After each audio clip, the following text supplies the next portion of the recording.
और इसी एनर्जी के साथ शुरू करते हैं सोलो लेवलिंग रैग्नारॉक का चैप्टर 61। पिछले चैप्टर में हमने देखा था अर्शा और अपोसल की जबरदस्त बातचीत, जहां अर्शा ने स्टार फ्रैगमेंट को मॉडिफाई करके एक नया रूप दिया। ऐसा रूप जो अब एसिंग हंटर्स पर भी यूज हो सकता है। मतलब अब खतरा सिर्फ शैडो हंटर्स तक सीमित नहीं रहा, बल्कि ये पावर किसी को भी छू सकती है। अर्शा बताती है कि अब वो अपोसल को यही सप्लाई करेगी और वहीं अपने गोल का खुलासा करती है। वो अपोसल के साथ मिलकर सुंग जिनवू और सुंग सू को हराना चाहती है। लेकिन असली झटका तो तब लगता है जब अर्शा खुद को प्लैगनार पुराशा की डिसेंडेंट बताती है। जैसे ही ये डील खत्म होती है, अर्शा अपने हाइड आउट से बाहर निकलती है और हम देखते हैं उसके साथ कुछ लोग हैं, जिनमें एक बच्चा भी शामिल है। तभी रिवील होता है कि ये अर्शा एक क्लोन थी। उसकी रियल बॉडी अभी भी हाइड आउट पे मौजूद है। और सबसे खतरनाक बात, उसके पास भी जिन्वू की तरह एक सिस्टम है। सिस्टम ने उसे एक नया क्वेस्ट दिया है, बिकमिंग अ मोनार्क, यानी अब वो खुद भी मोनार्क बनने के रास्ते पर है। पहली बार ऐसा हुआ है कि सुंग जिनवू और सुंग सू के अलावा किसी और के पास भी सिस्टम है। और भाई यहीं से कहानी एकदम आग हो जाती है। चैप्टर के एंड में हम देखते हैं यूसुफ नाम का एक एसिंग हंटर जो डर के मारे कांप रहा होता है। अर्शा उसके अंदर मॉडिफाइड स्टार फ्रैगमेंट डाल देती है और उससे अपना बिलीवर बना लेती है, और वहीं पर लास्ट चैप्टर खत्म होता है। अब चैप्टर 61 की शुरुआत में सीन शिफ्ट होता है कंट्रोल रूम में। फ्लाइट 472 का कैप्टन कांटेक्ट करता है और बताता है कि उनका प्लेन साउथ कोरिया के ऊपर उड़ रहा है। वो पूछता है, क्या यहाँ स्नो हो रहा है? कंट्रोल रूम जवाब देता है, नहीं। लेकिन तभी वो कहता है कि आसमान में कुछ अजीब हो रहा है। और फिर एक गेट ओपन हो चुका है। सारे लोग शॉक में आ जाते हैं क्योंकि किसी को इस गेट का अंदाजा तक नहीं था। कैप्टन बताने लगता है कि गेट के आसपास एक भयंकर स्नोस्टॉर्म बन रहा है और अगर यह चलता रहा तो प्लेन किसी भी वक्त क्रैश कर सकता है। लेकिन इससे पहले वो कुछ और बोले, कनेक्शन कट जाता है। कंट्रोल रूम में सन्नाटा छा जाता है और सब लोग पैनिक में इमरजेंसी अलर्ट जारी कर देते हैं। सीन कट होता है। अब हम पहुंचते हैं सुंग जिनवू के पास। वो फील्ड टाइप डंजन में लगातार रेड्स कर रहा है, एक के बाद एक डंजन क्लियर करता जा रहा है। हर फाइट को वो आसानी से खत्म कर देता है, लेकिन बार बार एक ही बात भूल जाता है, अपने नए स्किल ग्रीड का इस्तेमाल करना। वो खुद भी हंसते हुए बोलता है, यार फिर से भूल गया। मतलब बंदा इतना पावरफुल हो गया है कि नए स्किल्स यूज करना ही भूल जाता है। जिनवू अपने शैडो सोल्जर्स के साथ लड़ रहा है, उन्हें अपग्रेड कर रहा है और प्लान बना रहा है कि कैसे उनके शैडोज को परमानेंट आइटम्स में बदल सके, ताकि वो हमेशा उसके साथ रहें। वो अपने ऑरा को रिलीज करता है, गॉब्लिन सोल्जर्स को एब्जॉर्ब करता है और शैडो क्रिएशन लेवल को बढ़ा देता है। भाई सच बताऊं तो जिनवू अब किसी इंसान से ज्यादा एक चलता फिरता आर्मी बन चुका है। भाई अराइज की पूरी स्क्रीन चमक रही है। जिनवू अभी जो चीजें क्रिएट कर रहा है ना, वो पहले से भी ज्यादा पावरफुल होने वाली हैं। गॉब्लिन सोल्जर्स एक एक करके शैडो आइटम्स में बदल रहे हैं और लिटरली आइटम्स की बरसात हो रही है। पैनल्स में जो ग्लो दिख रहा है वो इतना मेस्मराइजिंग है कि आंखें हटती नहीं हैं। अब जिनवू नोटिस करता है कि इस बार उसे जो आइटम्स मिल रहे हैं वो सारे हाई रैंकिंग हैं। लो रैंकिंग आइटम्स बहुत कम है। मतलब उसका शैडो क्रिएशन लेवल सच में नेक्स्ट स्टेज पर पहुंच चुका है। और फिर जैकपॉट, उसे हर्ग ग्रेड का आइटम मिल जाता है। वो आइटम कोई साधारण चीज नहीं, एक गॉन्टलेट है। वो उसको देखता है, मुस्कुराता है और बोलता है, हग ग्रेड तो बढ़िया है, लेकिन यार फिर से एक और गॉन्टलेट, इसका क्या करूंगा? क्योंकि अभी हाल ही में तो उसने ग्रीड को इक्विप किया था और उससे अपना शैडो गॉन्टलेट बना लिया था। वो डिजाइन देखकर बोलता है, काश इसका लुक भी मैं कस्टमाइज कर पाता, पर सिस्टम क्लियरली अलाउ नहीं करता। फिर वो ग्रीड और हग गॉन्टलेट का कंपैरिजन करता है और समझ जाता है कि ग्रीड का बूस्ट अब भी ज्यादा है, इसलिए हग गॉन्टलेट को इक्विप नहीं करता, बस अपने पास रख देता है। फिर जिनवू डंजन से बाहर निकलता है और मन ही मन सोचता है, मैंने इतने सारे फील्ड टाइप डंजन्स क्लियर कर दिए, लेकिन अभी तक स्टार फ्रैगमेंट की डिस्ट्रीब्यूशन फैक्ट्री का कोई ट्रेस नहीं मिला। क्या अपोसल मेरे एक्शन से पहले ही मूव कर रहा है? उसको डाउट होने लगता है कि अपोसल उसके हर कदम के बारे में पहले से जानता है। तभी उसके फोन में एक नोटिफिकेशन आता है, इमरजेंसी समन्स। सारे हंटर्स को बुलाया गया है अर्जेंट मीटिंग के लिए। जिनवू बिना एक सेकंड गवाए वहां के लिए निकल पड़ता है। और भाई जैसे ही सीन कट होता है, हम पहुंचते हैं उस मीटिंग रूम में। पूरा हॉल टॉप टीयर हंटर से भरा है। इतने सारे एस रैंक हंटर्स के बीच सिर्फ एक ए रैंक हंटर बैठा है, जोंगसो।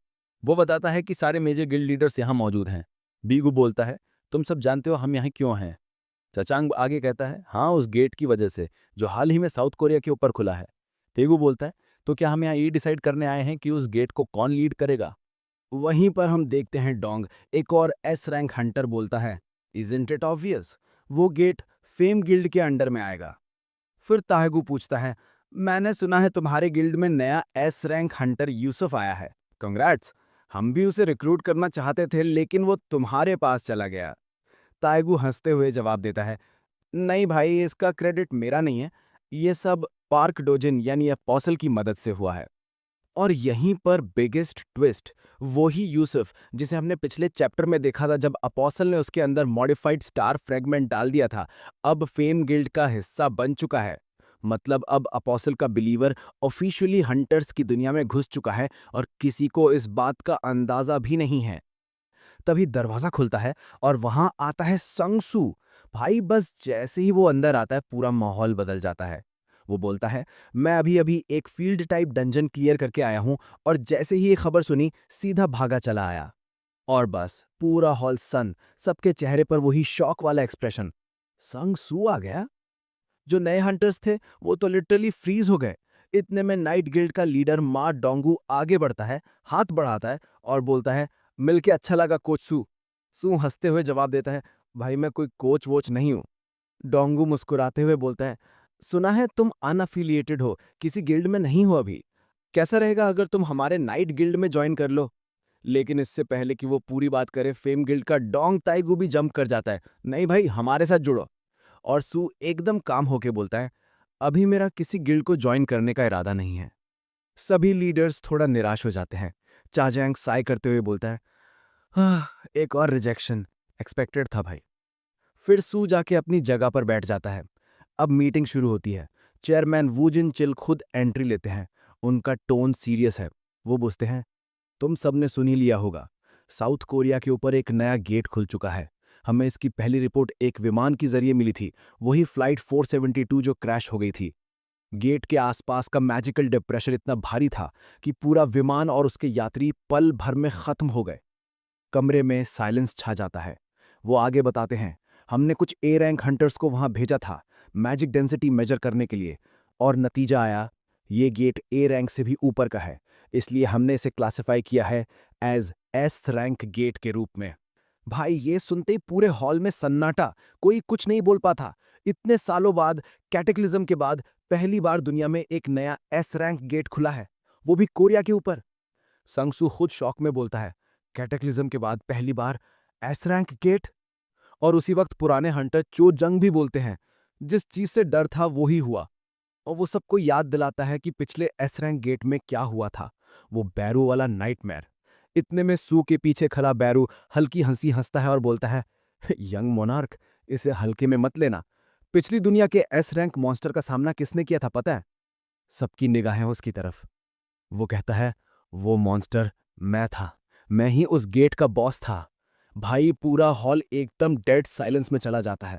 डोंगू कांपने लगता है, बोलता है, इसको देखकर मुझे ऐसा क्यों लग रहा है जैसे मैं किसी पुराने डर को फिर से देख रहा हूं। बैरो की ऑरा फैलने लगती है, उसकी आंखों से वही पुरानी चमक निकलती है, और भाई वो पैनल प्योर गूज बम्स देता है। जिन्मू हंसते हुए उसे हल्के से मुक्का मारता है, लोगों को डराना बंद कर। बैरू तुरंत सीरियस होकर बोलता है, यंग मोनार्क, इस बार कुछ अलग है। जो गेट खुला है वो साधारण नहीं है, और अगर हम सब भी साथ जाएं तो हम उस डंजन के बॉस का खाना बन जाएंगे। भाई ये लाइन तो चिल्स देती है।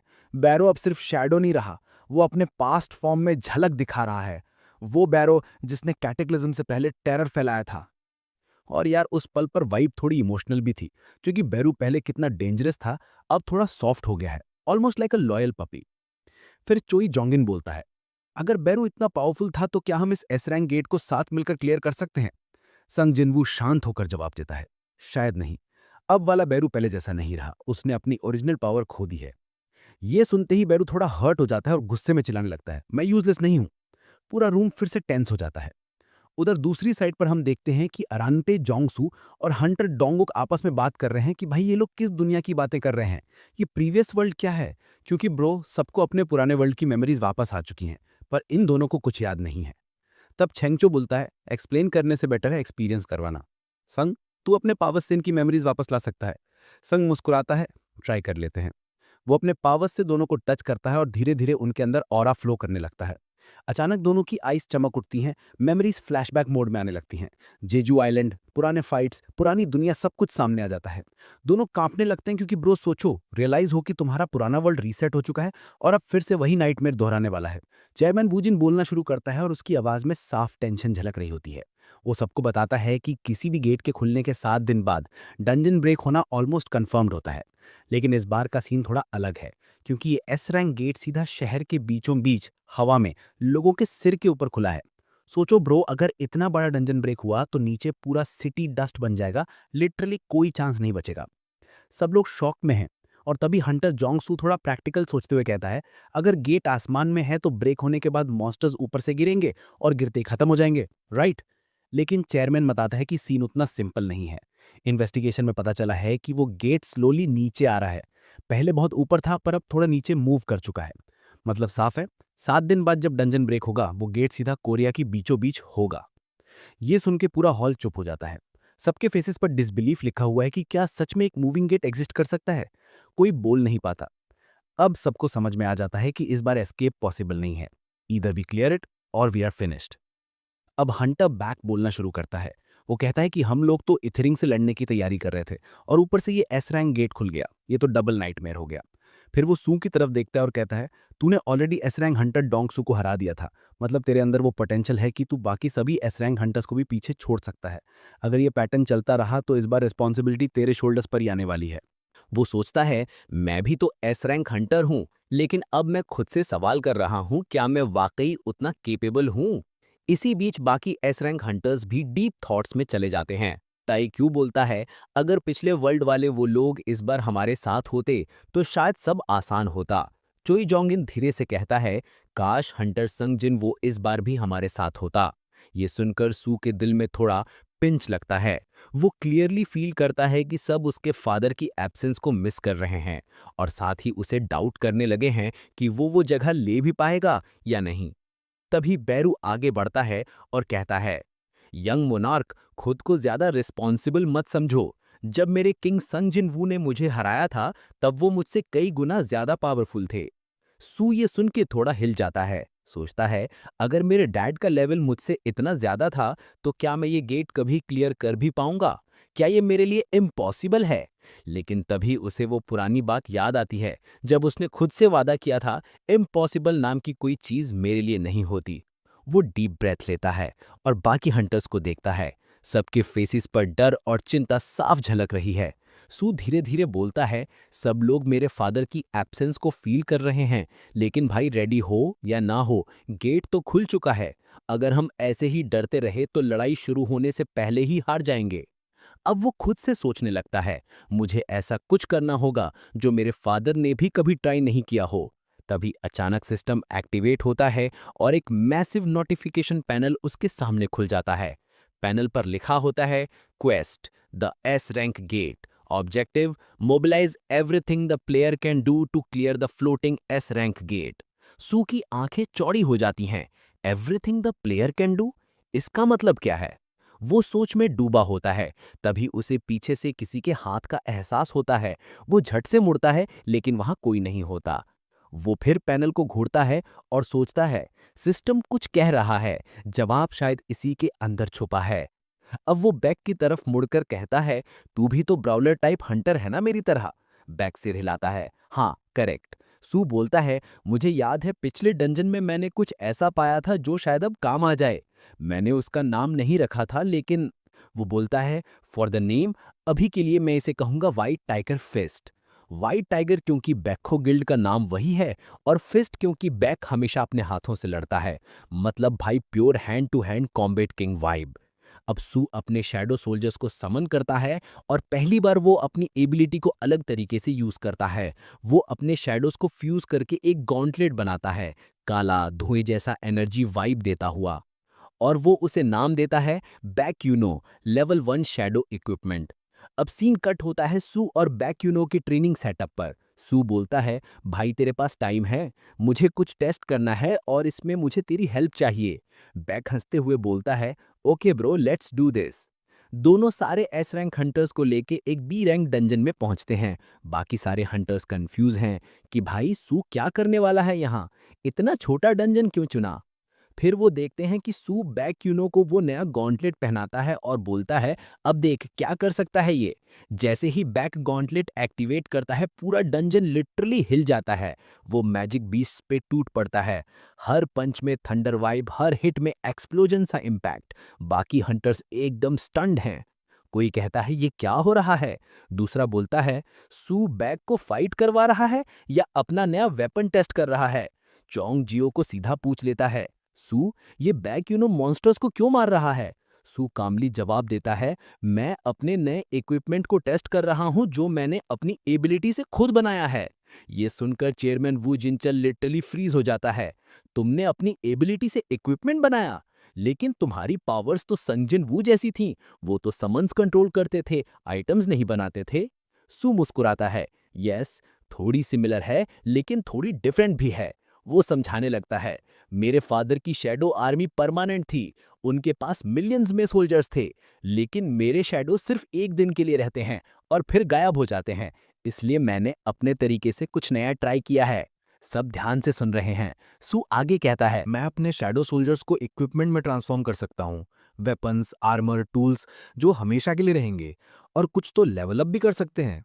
चेयरमैन लिटरली डिसबिलीफ में, मतलब जो तूने बैग को दिया वो लेवल अप इक्विपमेंट है।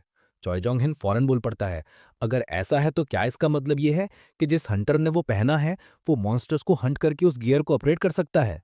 सू थोड़ा सोचकर बोलता है, I am not sure but may be, हाँ ये भी पॉसिबल है कि इसमें कुछ लिमिट्स या रिस्क हों, लेकिन ये आइडिया टेस्ट करने लायक है। अब कैमरा कट करता है बैक योनो पर। वो अब भी फाइट के बीचों बीच है। हर एक हिट के साथ उसकी स्पीड और इम्पैक्ट बढ़ता जा रहा है। वो हंसते हुए चिल्लाता है, भाई सू ये गॉन्टलेट तो मेरी एक्सपेक्टेशन से भी ज्यादा क्रेजी है। ऐसा लग रहा है जैसे पावर की कोई लिमिट ही नहीं है। बाकी हंटर्स के चेहरों पर एकदम डिसबिलीफ और एक्साइटमेंट का मिक्स एक्सप्रेशन। एक कहता है कि अगर ये इक्विपमेंट सच में लेवल अप कर सकता है तो सू ने गेम ही बदल दिया। और चैप्टर यहीं पर खत्म होता है।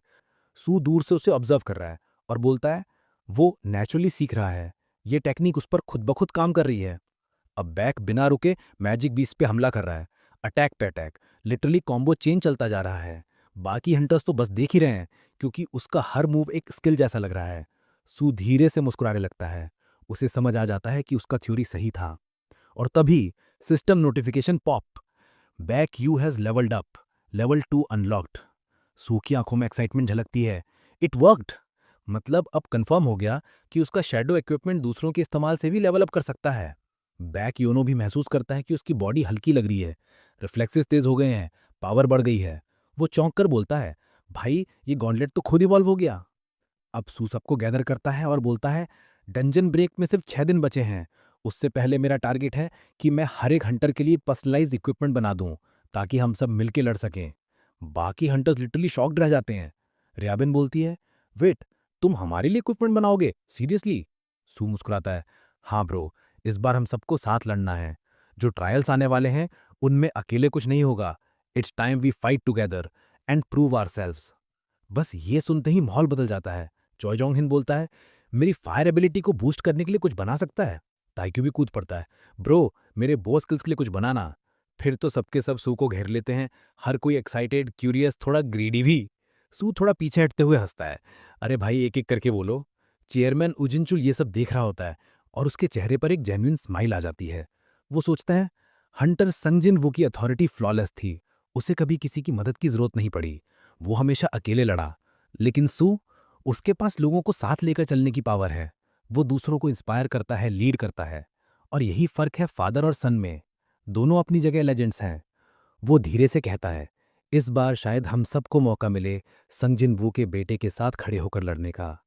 अब फ्रेम में सारे हंटर्स खड़े हैं, सू के पीछे confident faces, power vibes, unity दिखती है। और इसी इमोशनल येट पावरफुल मोमेंट पर चैप्टर खत्म होता है। 6 दिन बाकी हैं डंजन ब्रेक के लिए और एस रैंक बॉस का सामना अब करीब है। नेक्स्ट वीक वाला चैप्टर एकदम धमाका होने वाला है ब्रो। सू की शैडो फॉर्जिंग एबिलिटी अब असली वॉर फॉर्म में टेस्ट होगी। तो अगर अभी तक वीडियो देख रहे हो भाई लाइक ठोक दो, और अगर नए हो तो चैनल सब्सक्राइब कर दो, क्योंकि नेक्स्ट चैप्टर में white tiger fist arc officially शुरू होने वाला है। See you next week, it's gonna be legendary.